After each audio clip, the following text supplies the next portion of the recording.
బేసిక్‌గా వ్యక్తిగతంగా పేరు తెచ్చుకోవడానికి, కులంలో 10 మంది చేత శభాష్ అనిపించుకోవడానికి మాట్లాడేవాళ్ళు. ఆ కాపు పోరాట సమితి ఏమన్నా సాధించిందా ఏంటి రాష్ట్రానికి? రాష్ట్ర సాధన ఏమన్నా చేసిందా? లేకపోతే రాష్ట్రాన్ని ఏమన్నా ఓడించిందా? ఇది రాష్ట్ర విభజన ఏమన్నా ఆపిందా? వాళ్ళు దేనికోసం పోరాడారు? కులం కోసం పోరాడితే నీ కులం కోసం పోరాడుకో. జనాలందరూ కలిసి ఓటేసేది కులం చూసి ఓట్లేసేటట్టయితే గనక చంద్రబాబు నాయుడు గెలవకూడదు, జగన్మోహన్ రెడ్డి గెలవకూడదు. ఎందుకంటే ఉట్టి రెడ్లేస్తే జగన్ ఎట్ట గెలుస్తాడు, ఉట్టి కమ్మ ఓట్లేస్తే చంద్రబాబు ఎట్ట గెలుస్తాడు. వాళ్ళకొక 6 వీళ్ళకొక 7. ఈవెన్ కాపుల్లోనైనా 7, 8 తెగలు ఉన్నాయి కదా, ఎవరి లెక్క వాళ్ళకే ఉంటుంది కదా లెక్క. బేసిక్గా ఏంటంటే వీళ్ళు ప్రచారం పొందుతారు. ఇప్పుడు పవన్ కళ్యాణ్ ఫ్యాన్స్ తిట్టరు వీళ్ళని, అదే సందర్భంలో మిగతా కాపు సామాజిక వర్గం కూడా తిట్టరు. ఇట్లా అంటా ఉండనీలే, ఏదో నాడు ఇట్లా మాట్లాడుతుంటే మనోడికి పవర్ వస్తుందేమో అనేసి. అది వీళ్ళ కోరిక, అంతకు మించి ఏం లేదు.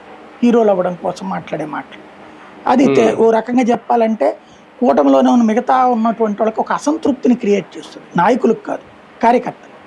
తెలుగుదేశం వాళ్ళకేమో వచ్చిందేమో 21 సీట్లు, ఆయనే కాదంటే వీళ్ళేంట్రా బాబు అంటారు. అది ఎంకరేజ్ చేస్తున్నారేమో అనుకుంటారు, ఆయన ఎంకరేజ్ చేయడు. అది వీళ్ళంతటా వీళ్ళు బిల్డప్ అనమాట. ఒకవేళ ఏదన్నా అయితే మేము అప్పటి నుంచి పోరాడాం పవన్ కళ్యాణ్ కోసం అని చెప్పడం కోసం, అంత మించి సీన్ ఏం లేదు అక్కడ బేసిక్గా. అంటే కాపు సామాజిక వర్గంలో కూడా 2 వర్గాలు లేదంటే 2 నాలికల ద్వారా ఏమన్నా ఉందనుకోవాలా? బేసిక్గా కాపు సామాజిక